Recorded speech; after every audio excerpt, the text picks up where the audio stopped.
Timing चल रही है।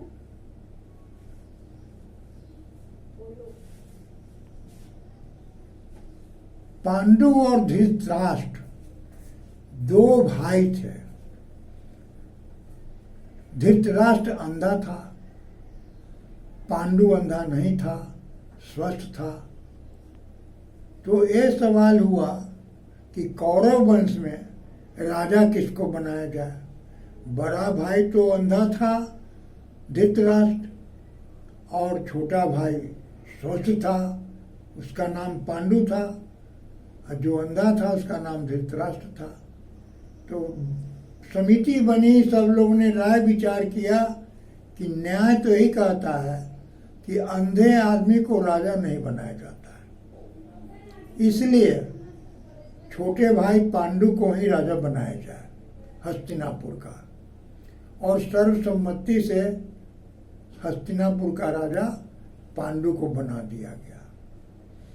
एक बार की बात है, पांडु को मन हुआ, उनकी शादी कुंती से हो चुकी थी, मन हुआ कि कुंती को ले चले, वन बाग घुमा दें, वन में ले जाकर घुमा टहला दें।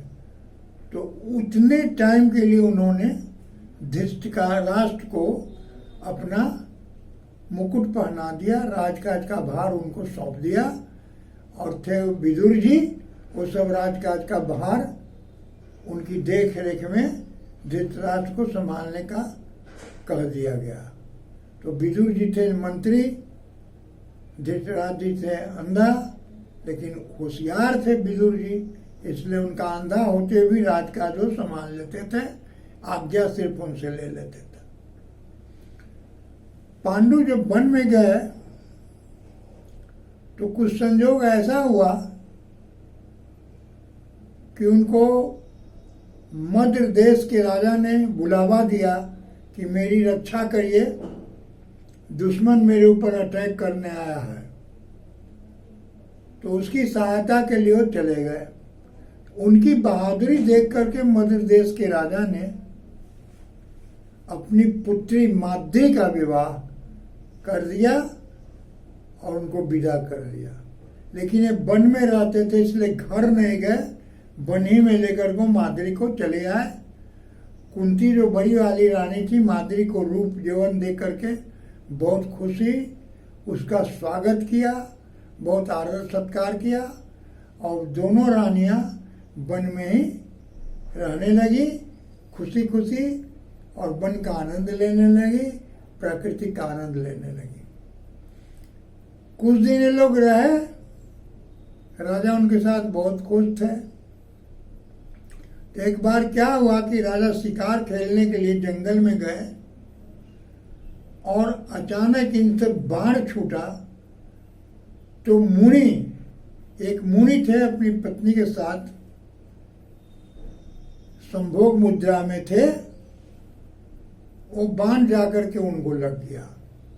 एक ही बाण में मुनि जी भी और उनकी पत्नी जी भी, दोनों को छेद दिया, दोनों धड़ाम से गिर गए।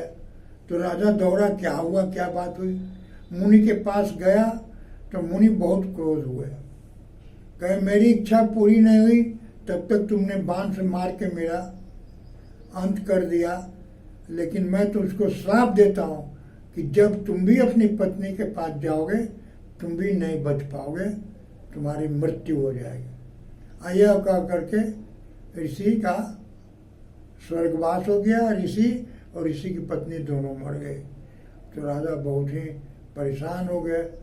पांडु निराश होकर के लौटे, और जब आश्रम में आए तो कुंती को उनको सारी बात उसने बताई। उन्होंने कुंती कही घबराइए नहीं, कोई बात नहीं है, हम लोग हर तरह का आपकी सेवा शुश्रूषा करेंगे, सिर्फ हम लोग के पास मत आइएगा, इससे बचत करानी पड़ेगी। तो राजा कहे कि फिर मेरा खानदान कैसे चलेगा। तो कहा घबराइए न, मेरे पास दुर्वासा ऋषि का दिया हुआ एक ऐसा मंत्र है जिससे मैं जब भी चाहूं किसी भी देवता का आवाहन करके उनको बुला सकते हो। तो बहुत खुश हुए पांडु कि चलो मेरा वंश किसी तरह चल जाएगा। तो उन्होंने कुंती को कहा, सबसे पहले तुम धर्मराज का स्मरण करो।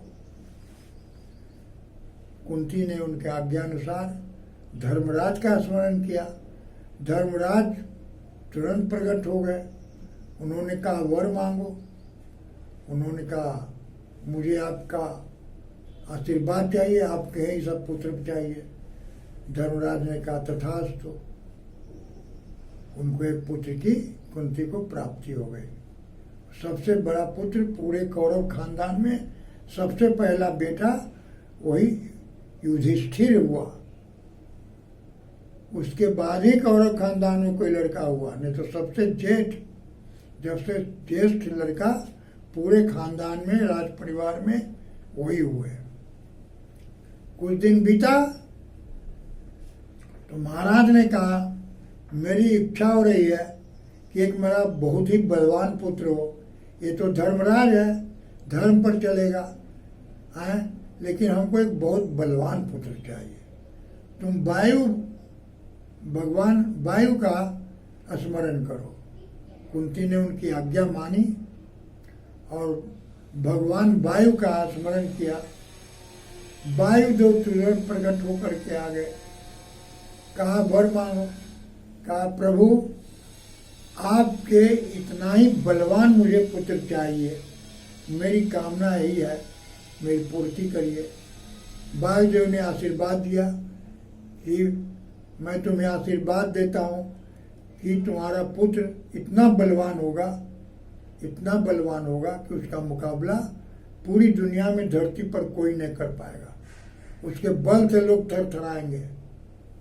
आशीर्वाद देख पवन देव चले गए और कुंती को दूसरा पुत्र भीम हुआ। उसका नाम भीम रखा गया। बड़ा विशाल का है, शरीर लेके पैदा हुआ था वो। कुछ दिन और बीता तो पांडु ने कहा कुंती को, एक पुत्र हमें और चाहिए जो धनुर्धारी हो, धनुष बाण चला सके जैसे मैं चलाता हूं। तो भगवान इंद्रदेव का आह्वान करो। कुंती ने कहा, जो आज्ञा। तो कुंती ने फिर इंद्रदेव का आह्वान किया। इंद्रदेव तुरंत प्रकट हो गए। कहे, क्या इच्छा, वरदान मांगो। कुंती ने कहा, मुझे आपके जैसा ही पुत्र चाहिए जो धनुर्धर हो, दुनिया में उसका धनुष बाण में कोई बड़ा भारी धनुर्धर, उसका धनुष बाण में कोई मुकाबला दुनिया में कोई न कर पावे। वो बलवान हो, बुद्धिमान हो, तेजस्वी हो, आप ही के जैसा। इंद्र ने कहा, तथास्तु, तुम्हारी इच्छा पूरी हो। यह कह करके भगवान इंद्र भी अंतर्धान हो गए। 3 बच्चे कुंती के हुए।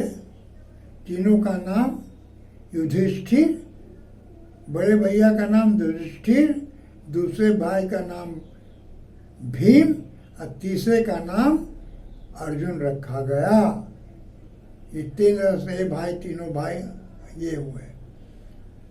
तो कुंती ने सोचा कि हमारे तो 3 पुत्र हो गए, छोटी रानी का एक भी पुत्र नहीं है। तो उन्होंने महाराज से पूछा, माद्री को भी पुत्र होना चाहिए।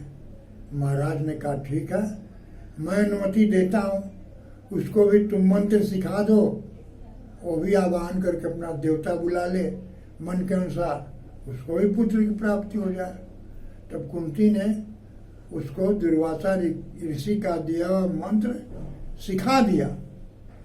माद्री को भी वो मंत्र मालूम हो गया और उसने अश्विनी कुमार जो देवताओं के वैद्य है, उनका स्मरण किया। वो तुरंत प्रकट हो गए। कहे, वरदान मांगिए।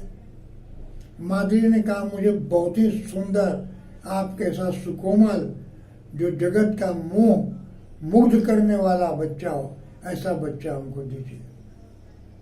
तो अश्विनी कुमार दो भाई थे ना, तो उन्होंने कहा, ठीक है, हमारे दोनों भाइयों जैसा आपका 2 पुत्र होगा, जो बहुत ही सुशील नर्म, सौम्य और विश्व में सर्वाधिक सुंदर होगा। वरदान देकर वो चले गए। तो माद्री को नकुल और सहदेव नाम का पुत्र प्राप्त हुआ। जब जो दोनों पुत्र हुआ तो उसका नाम उन्होंने नकुल और सहदेव रखा। इस प्रकार वन में बच्चों के साथ खेलते हुए दोनों माताओं को और राजा को बड़ा अच्छा लगता था। दिन बीतता गया, कुछ दिन बीत गए, लेकिन राजा जो है साप भूल गए मुनि का। और एक दिन उन्होंने साप भूलने की वजह से माद्री की सुंदरता देख करके मुग्ध हो गए और उसके पास चले गए। जैसे ही उसका स्पर्श किया उन्होंने तुरंत मूर्छित होकर गिर पड़े। दोनों रानियां दौड़ती हुई आई, वो भी दौड़ी, क्या हुआ। उन्होंने बताया कि ऐसी ऐसी बात थी, मुनि ने हमको श्राप दिया था कि जैसे ही पत्नी को छुओगे तुम्हारा प्राण उड़ जाएगा।